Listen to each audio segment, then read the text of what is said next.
Ao verme que primeiro roeu as frias carnes do meu cadáver, dedico como saudosa lembrança estas memórias póstumas. Expirei às 2 horas da tarde de uma sexta-feira do mês de agosto de 1869, na minha bela chácara de Catumbi.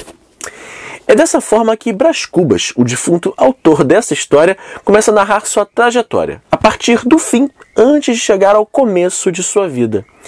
Quando foi publicado em 1881, Memórias Póstumas de Brás Cubas surpreendeu os leitores, então acostumados com narrativas lineares e focadas mais na ação e não na reflexão. De forma bastante transgressora, Machado de Assis inaugura o movimento realista no nosso país com um romance que subverte os padrões estilísticos e estruturais estabelecidos pelo romantismo, a começar pela dedicatória grotesca e irônica, que já antecipa ao leitor o tom adotado pela narrativa. A quantidade de capítulos também rompe com os padrões, pois em um volume como esse, onde geralmente haveriam cerca de 30 capítulos, o leitor se depara com uma obra composta por 160, todos bem curtos, sendo 2 deles experimentais, onde pontos e o vazio tomam o lugar do texto verbal.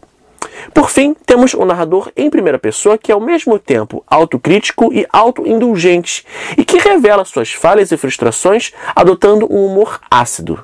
Se valendo do recurso da interlocução, ele estabelece diálogos diretamente com o leitor, sugerindo que pulemos capítulos ou mesmo os leia fora de ordem.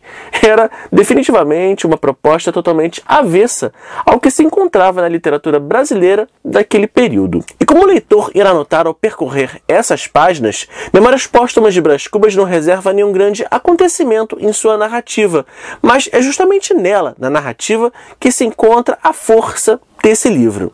As técnicas, então, revolucionárias empregadas aqui por Machado de Assis chamam bastante atenção, mas eu arrisco dizer que o grande motor dessa história reside na carismática figura do protagonista narrador Brás Cubas, um legítimo representante da elite carioca do século XIX. Cínico e frustrado, o personagem conquista nossa afeição pela forma sarcástica e irônica com que se expressa para compartilhar nessas páginas suas experiências de vida, começando pelo momento de sua morte e a descrição da cena do próprio enterro.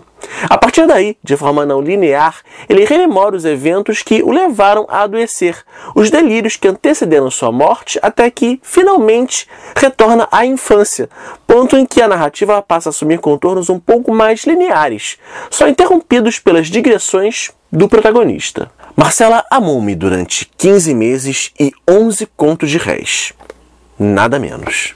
A crítica social é um dos pontos fortes desse romance. Ao eleger como protagonista um representante da burguesia, Machado de Assis expõe as hipocrisias e os vícios da elite brasileira do século XIX, revelando a futilidade, o egoísmo e a ociosidade dessa classe a partir de dentro dela, tornando assim sua crítica mais sutil e não combativa, como a de essa de Queiroz, por exemplo. Com esse tipo de abordagem mais psicológica, o autor transfere ao leitor o julgamento e a reflexão acerca das situações descritas nessa obra, o que ao menos para mim torna a leitura bem mais interessante e agregadora, pois ao invés de mastigar pra gente a crítica pretendida, ele nos faz pensar a respeito dela. E convenhamos que no campo da leitura não há nada de mais instigante e agregador ao nosso senso crítico do que um livro que estimule o nosso pensar. Justamente por isso, Memórias Póstumas de Brás Cubas é uma obra que certamente cresce cada vez mais na releitura, especialmente quando afinamos nosso senso crítico, permitindo que observemos as críticas embutidas nas entrelinhas de forma sutil. No capítulo 11, por exemplo, o protagonista revela, entre episódios da infância, que ele fazia de cavalo um menino escravizado da família, montando e chicoteando o garoto todos os dias. Uma metáfora para o imperialismo e o regime escravocrata. E essa é só uma das críticas que encontramos ao percorrer esse livro. Brás Cubas, como podemos observar nessa leitura, é um tipo bastante frustrado com sua existência, pois sempre perseguiu em vida realizar algo importante que pudesse colocar seu nome em evidência. Porém, tudo o que tentou fazer ficou no quase, na promessa, no campo do não realizado ou do não concluído. Quando morre, tinha como ideia fixa na cabeça a criação de um medicamento, um emplasto anti-hipocondríaco que levaria seu nome, mas uma pneumonia interrompe essa derradeira tentativa de se rebelar quanto ao anonimato de sua existência. Essa preocupação com a notoriedade que o personagem persegue resume bem a mania de grandeza que pautava a classe burguesa, sempre preocupada com as aparências e perseguindo os holofotes. Machado de Assis também não se esquivou de utilizar essa narrativa para expor a hipocrisia que predominava nas atitudes da sociedade burguesa. Um ótimo exemplo encontramos no caso extraconjugal mantido entre Virgília e Brás Cubas, pois não há nada de mais irônico do que uma classe conservadora defender valores morais e familiares apenas para manter as aparências, quando na verdade não praticam nada daquilo que pregam publicamente.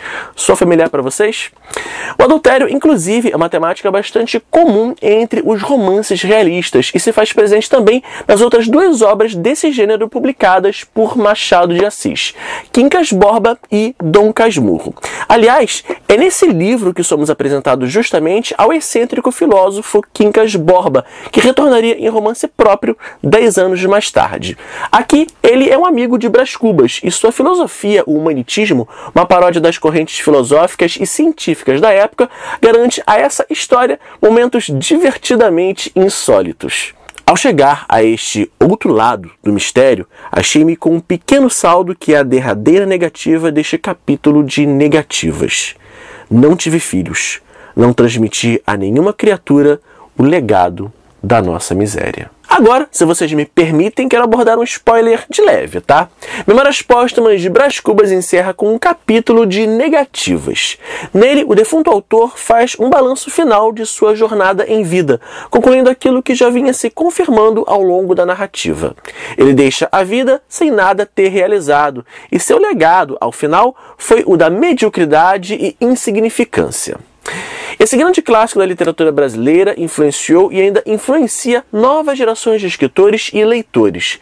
Recentemente ganhou destaque nas redes sociais após ser descoberto e elevado ao status de melhor obra já escrita por uma influenciadora dos Estados Unidos.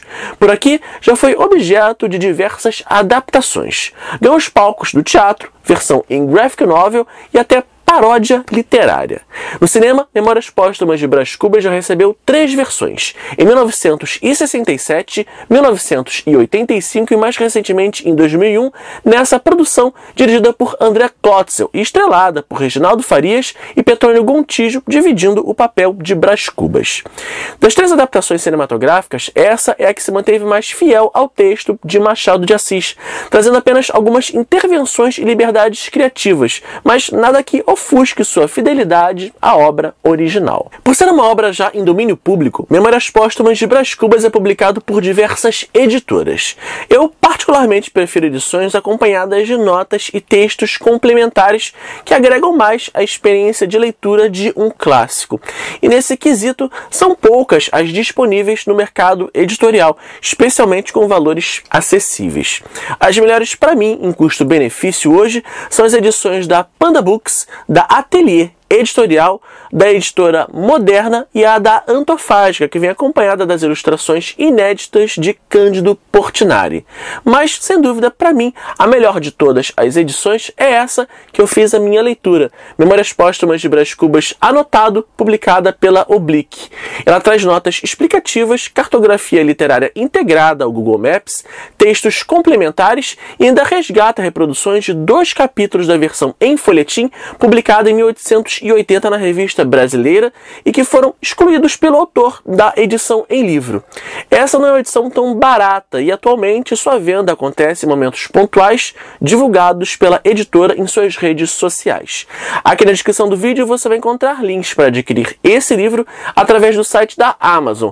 Lembrando que ao comprar através deles você estará ajudando o canal e desde já eu agradeço.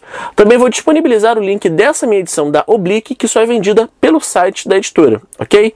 Se você gostou desse conteúdo, não esqueça de dar aquele joinha, comentar, se inscrever aqui no canal, caso ainda não esteja inscrito, e também de me seguir nas redes sociais. Vejo vocês nos próximos vídeos. Tchau, tchau!